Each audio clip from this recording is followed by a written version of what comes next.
শ্বশুরে কি করে? চাকরি করা অনেক বড়। শোনো, বড় লোকের মেয়ে বিয়ে করতেছে, আমার আবার ভুলে যাবে না তো? তোমার মনের আর কিছু নাই। কি বলি? কইছি ভুলবো কেন? আর তুই তো আমার একমাত্র বলা, দেখিস ভুলে যাস না আমারে। তুমি একটু কথা কম কবা। এই এত বড় ঘরের মায়া তোর মতন এরকম বদমাইশে কিভাবে পছন্দ করলো? কারণ আমার আব্বা তো একটা বদমাইশ, লড়াইকায় বদমাইশের বাচ্চা। আব্বা আসসালামু আলাইকুম স্যার। ওয়ালাইকুম আসসালাম। বসো বসো বসো।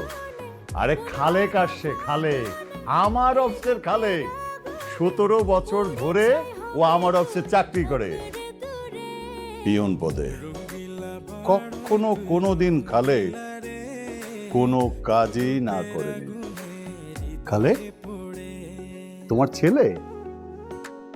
আমার ছেলে ইমরান। গুন্ডামি করে বেড়ায়, নেশা করে করে জীবনটা উচ্ছন্নে দিয়েছে একটা চাকরি। কার জন্য? ওর এই বখাটে ছেলের জন্য। খালেক, তোমার ছেলের চাকরি হয়ে যাবে পিয়ন পদে। কি তোমার কোনো আপত্তি নেই তো খালেক? পিয়নের ছেলে তো পিয়নই হবে।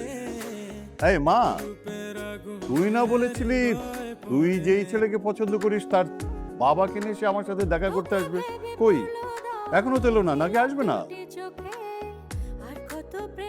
আপনার মেয়েরে দেখতে বোধহয় পাত্র আছে। হ্যাঁ যাও, তবে আপাতত এগুলো নিয়ে যাও, যাও।